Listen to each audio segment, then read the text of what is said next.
All right, so the last two questions on the Chapter 7 review are to graph the functions from the two questions before. So for number 16, it says we're going to graph the function from question number 14. So we're going to graph this. So just graph everything we came up with over here. So first we're going to graph the x-intercepts. There's one at -3, 0. So let's go to the graph. -3, 0 is the x-intercept. You know the graph has to go through there.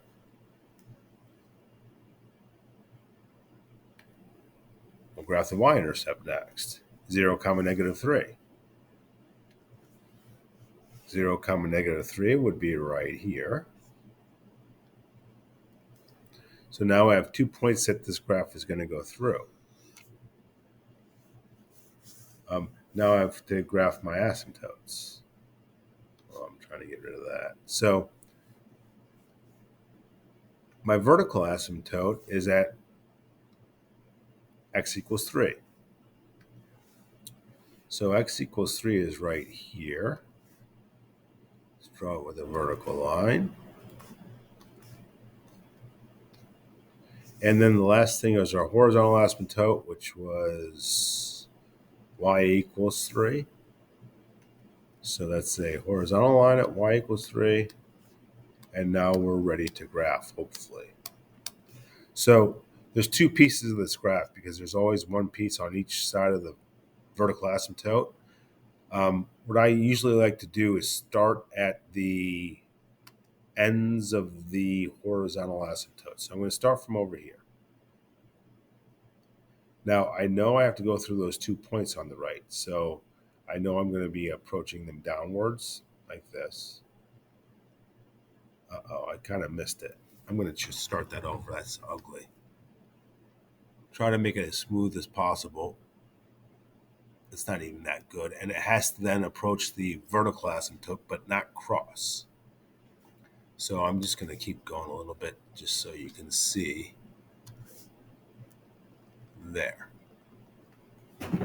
Now, we need to decide on this side how to draw this, the right side. We don't have any intercepts. So there's no points to tell us where to go. But that's actually a good situation to be in because I'm going to start from the left. And you have two choices because of this vertical asymptote on the left of where I'm drawing. I either do this or I would go up. And it's easy to tell which one to do because look what I did over here. I went through it at the x-axis, but I don't have any x-intercepts other than -3. So you can't go through the x-axis if you don't have an x-intercept. Therefore, the one on the bottom right cannot be possible.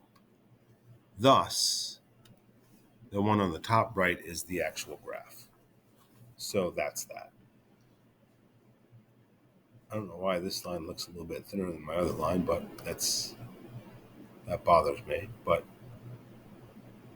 there you go. The next one we do the same thing. It's a little bit, just a little bit more complicated because the function is a little bit more complicated, but it's more stuff going on. But in essence, it's the same thing. So we're going to graph this one now. X-intercepts are -3, 0, and 3, 0. So let's quickly do that. -3 and 3. The y-intercepts you can see are 0, 9 fourths. 4 goes into 9 2 times, so it's 2 1/4. So that's right about here. Hold on a second. 2 1/4. Close enough. Our asymptotes, we have vertical asymptotes at -2 and +2. So -2 and +2.